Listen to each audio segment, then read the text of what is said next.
म्हणजे मी पाहिलंय असं की बऱ्याच लोकांचा असं समज असतो की आम्ही वास्तू एकदम प्रॉपर करून घेतो, पण अध्यात्माच्या ह्याच्यावर जाणं माणसाला खूप कठीण वाटतं आणि खूप कठीण रस्ता आहे असं सगळ्यांना वाटतं.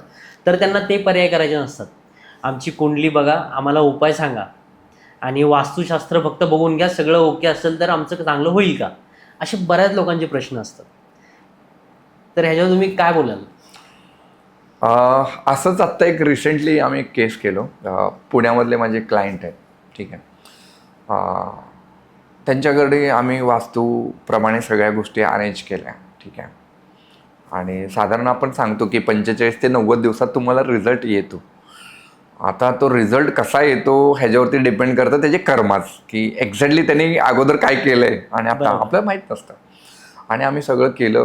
माझ्या टीमबरोबर गेलो होतो, तर तिथं कंप्लीट गोष्टी आम्ही इन्स्टॉल केलं. कन्सल्टेशन प्रॉपर झालं. सगळं झालं आणि साधारण 30 दिवसानंतर 35 दिवसानंतर आम्हाला कॉल आला की तुम्ही जे वास्तू करून गेलाय त्याच्यानंतर खूप आम्हाला त्रास झाला आहे. ठीक आहे. तर काही गोष्टी पॉझिटिव्ह नाही आल्या आहेत, तर तुम्ही या एकदा परत एकदा बघून घ्या. मग आम्ही रिव्हिजिटला गेलो की एक्झॅक्टली काय झालं बाबा. तर तिथे गेलो आणि मला असं कळालं त्या व्यक्तीचं एक अफेअर होतं, एक्स्ट्रा मॅरिटल अफेअर होतं. ठीक आहे. जे साधारण 7 वर्षापासून होतं. अच्छा. ठीक आहे. आणि म्हणजे त्या व्यक्तीला बघून असं वाटलं नाही की असं काही असेल म्हणून. आणि मग आम्ही जेव्हा डिस्कशनमध्ये गेलो, पत्रिका बघितलं, तर पत्रे बघितलं आम्ही सांगितलं की बाबा लिगली डिवोर्स दिसतोय पत्रिकेमध्ये. तर त्या व्यक्तीने मग थोडंसं ओपन झालं. ते म्हणले की असं असं माझं होतं, सगळं अफेअर होतं आणि साधारण ह्या महिन्याभरात ते सगळं बाहेर आलं. आणि ते बाहेर आलं आणि आमची पूर्ण गोष्ट डिवोर्सपर्यंत पण गेली. पण आता आम्ही म्युच्युअली जे गोष्टी चालू आहेत आमचे, तर आमचं रिलेशन जे मागच्या 20 वर्षावरती जेवढं मजबूत नव्हतं ते आत्ता ह्या 20 दिवसात झालेलं आहे. आता 2 गोष्टी इथं घडलेल्या आहेत. एक, जी त्याची हिडन गोष्ट होती ती बाहेर आली. बरोबर. ठीक आहे. आता हे त्याच्या दृष्टीने चुकीचे असू शकते की अरे असं नाही व्हायला पाहिजे होतं. हां. बट प्रकृतीबरोबर जर बघितलं तर ती अलाइंड आहे. बाबा तुला ह्याच्यातच यायचंय, तुला अलाइंडच व्हायचंय, तुला ती गोष्ट सोडायची आहे. बरोबर. ठीक आहे. बऱ्याच वेळा ह्या गोष्टीचा ॲक्सेप्टन्स लोकांना नसतो. लोकांना वाटतं जसं मी आहे, ज्या ठिकाणी आहे कम्फर्टमध्ये, ती मी तसंच बरं आहे. ती गडबड झाली आणि मग त्यांना आम्ही सांगितलं की ह्या गोष्टी आहेत, सध्याला ह्या गोष्टी होऊ शकतात. तर म्हणले सर असं असं झालेलं आहे. मग त्या व्यक्तीने म्हटलं की सर तुम्ही जे म्हणताय ते एकदम बरोबर आहे, तुम्ही जे केलेलं ते बरोबर केलेलं आहे, तर आमची प्रोग्रेस होऊ दे, आमचं सगळं संसार व्यवस्थित चालू दे, त्याच्यासाठी तुम्ही काय सजेस्ट करू शकता. मग आम्ही त्यांना काही गोष्टी सांगितल्या, जसं नियम असतात प्रत्येक गोष्टींचे. काही गोष्टी म्हणा ह्या गोष्टी करू नका, जे डूज अँड डोंट्स असतात पत्रिकेप्रमाणे, तर ते सांगितलं. जर हे केलं तर तुम्हाला फायनान्शियल लॉसेस होणार आहेत. तुम्ही जर तुमच्या वाईफला चीट करताय तर तुमचे फायनान्शियल लॉसेस 100% होणार आहेत. ठीक बरोबर. आहे. त्याच पद्धतीने अशा बऱ्याच गोष्टी आहेत. कमिटमेंट कधी मिस करू नका. एखाद्याला तुम्ही शब्द दिलाय, तो शब्द मिस करू नका.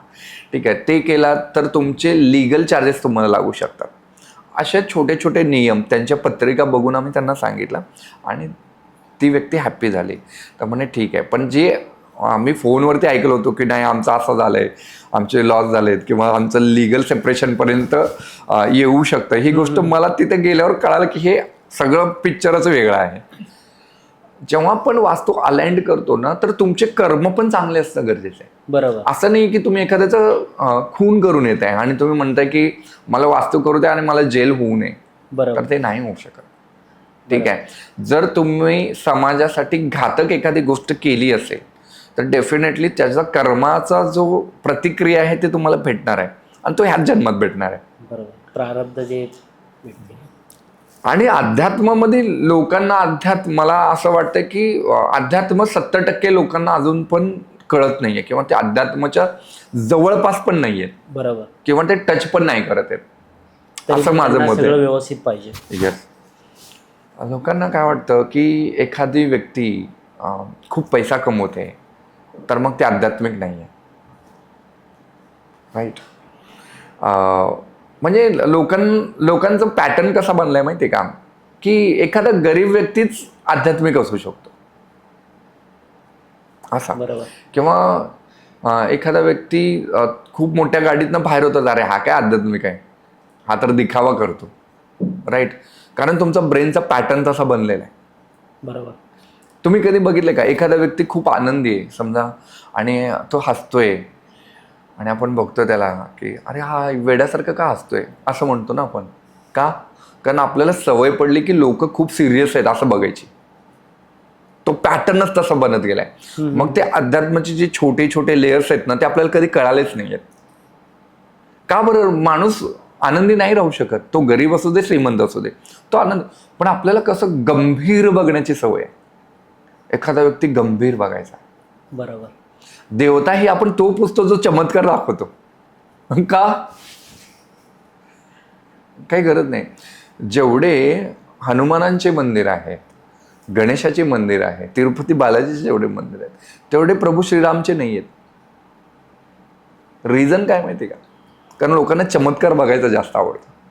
हनुमानांनी चमत्कार जास्त केलेले आहेत. ठीक आहे.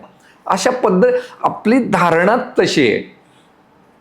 मी पण एक गोष्ट ऐकली होती, म्हणजे एक पॉडकास्ट केला होता मी, तर त्यांच्याकडून एक वाक्य ऐकलं होतं मी, की माणूस आनंदी कसा, म्हणजे माणसाला असं वाटतं की मी अध्यात्माच्या रस्त्यावर गेलो तर मला मटण मच्छी म्हणजे म्हणजे सगळ्या गोष्टी सोडाव्या लागतील, मग मी जगू काय, मग जगून अर्थ काय, म्हणजे मला आनंदच नाही भेटणार. पण मला एका माणसाने असं उत्तर दिलं की तुम्ही अध्यात्माच्या रस्त्यावर या आणि तुम्हाला ज्या दिवशी देव भेटेल ना त्या दिवशी आहे ना, म्हणजे तुम्हाला सगळं सुख साईडला राहील, म्हणजे तुमचं, म्हणजे तुम्ही एवढे सुखी व्हाल की तुम्हाला त्यापुढं कशाची कमी वाटणार नाही. म्हणजे सगळ्यात आनंदी माणूस जो तुम्ही व्हाल. पण माणसाला असं वाटतं की अध्यात्मापेक्षा आनंद सगळा इतर ह्याच्यामध्ये, राईट. सगळे तिकडेच आनंद शोधतात. अध्यात्मामध्ये किती आनंद आहे हे लोकांना ठाऊकच नाही आहे. राईट. तुम्ही म्हणताय ते बरोबर आहे. ॲक्च्युली काय होतं की जेव्हा अध्यात्मावरती आपण कसं आहे की लोकांना एकतर सवय अशी नाही आहे की बाबा कोणी पॅन्ट शर्ट घालून व्यक्ती अध्यात्मावरती बोलते हे अगोदर पचत नाही. हां, ठीक लोकांना आहे. धोतर आणि हां, कुर्ता तर वगैरे तो पाहिजे. धोतर घातलेला पाहिजे, भरपूर सारे गळ्यामध्ये रुद्राक्षाच्या माळा पाहिजे, भरपूर साऱ्या अंगठ्या घातलेल्या पाहिजे. मग तो काही सांगत असेल तर आम्ही थोडंसं ऐकू. हां, राईट. राईट. पण जे खरंच अध्यात्माला पोचलेली व्यक्ती आहेत ना तर ते साधारणच दिसतील तुम्हाला, पहिली गोष्ट. आणि अध्यात्म म्हणजे तुमच्या स्वतःचा शोध आहे, ना की तुम्हाला बाहेर जाऊन एखादी उपाय उपासना, तो सकाळी किती पूजा करतो, संध्याकाळी किती करतो, कुठले व्रत करतो, किती उपास करतो, किती तपास करतो, कुठल्या वारीला जातो, कुठल्या जत्रेला जातो, ह्याच्यासाठी अध्यात्म नाही आहे. बरोबर. अध्यात्मामध्ये आपण असं म्हणू शकतो की बाबा तू खरंच समाजाच्या किती उपयोगी आला, खरंच ज्यावेळी लोकांना गरज होती त्यावेळी तू काय केलेलं आहे. बरोबर. राईट. तर कितीतरी संत असं होऊन गेले, त्यांनी आपलं आयुष्य एका कामासाठी घातलं. जसं संत गाडगे महाराज आहेत.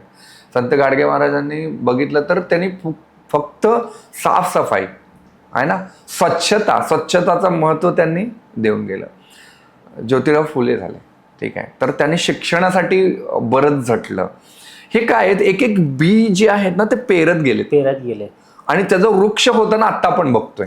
बरोबर. ठीक आहे. प्रत्येक संतांनी तेच केलेलं आहे. आणि प्रत्येक इवन जे देवतांचे अवतार आले, जेवढे पण अवतार आले त्या लोकांनीही तेच केलेलं आहे.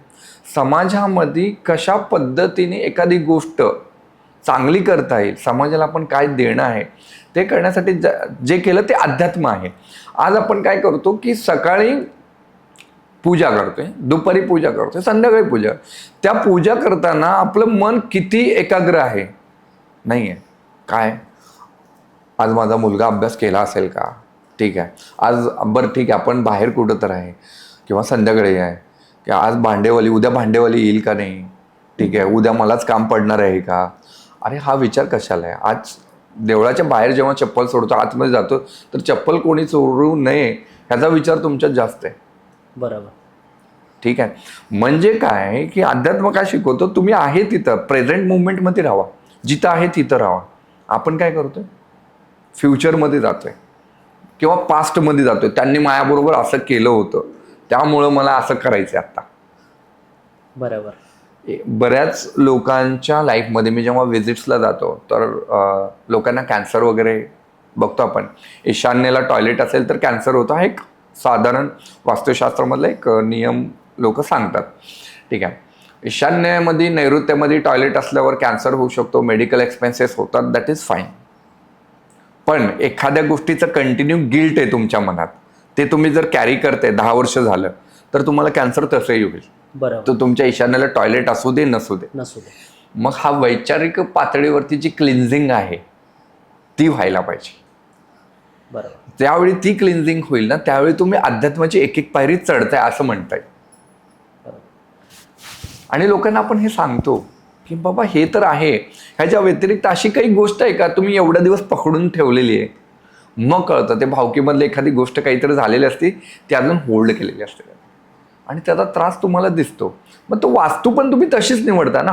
बरोबर. आज मला सांगा, समजा तुम्हाला एखाद्या विषयामध्ये आवड आहे, तुम्हाला पुस्तकं निवडायला सांगितलं, त्या विषयाच्या अनुसरून तुम्ही पुस्तकं निवडचाल. बरोबर. समजा तुम्ही धार्मिक असेल तर धार्मिक पुस्तकं घेचाल. जर तुम्हाला स्टोरीज आवडतात तर तुम्ही स्टोरीची पुस्तकं घेताल. तशाच पद्धतीने तुमच्या वैचारिक पातळीवरती जे व्हायब्रेशन्स तयार होतात त्याच पद्धतीचे तुमचे ॲटमॉस्फिअर रेडी होतो. तुम्ही घरात पुस्तकं तसं आणतात, चित्र तसे लावता, तशा ठिकाणी फिरायला जाता, तशा पद्धतीचे मित्र असतात. बरोबर. सिगरेट पिणारा माणूस हा सिगरेटवालाच मित्र लवकर मिळतो, तो आपोआप शोधतो. राईट. तुझ्याकडे लायटर आहे का? तंबाखूवाला लगेच असा असा करतो, लगेच म्हणतो हा. कसं काय? ते व्हायब्रेशन आपोआप भेटतात ना त्यांना. सेम असंच अध्यात्मामध्ये. तुम्ही ज्यावेळी अध्यात्माची पहिली पायरी चढता ना, त्यावेळी ऑटोमॅटिकली तुमचा सराउंडिंग जो आहे ना तो चेंज व्हायला चालू होतो. तुमचे लोक सुटत जातात. मग आपल्याला असं वाटतं की अरे आता हळूहळू सगळे सुटत चालले. हा सुटणार ते. जे त्या पायरीकडे, ज्या लेवलला, ज्या ठिकाणी तुम्हाला जायचंय, हे हळूहळू या गोष्टी सुटत जाणार. बरोबर.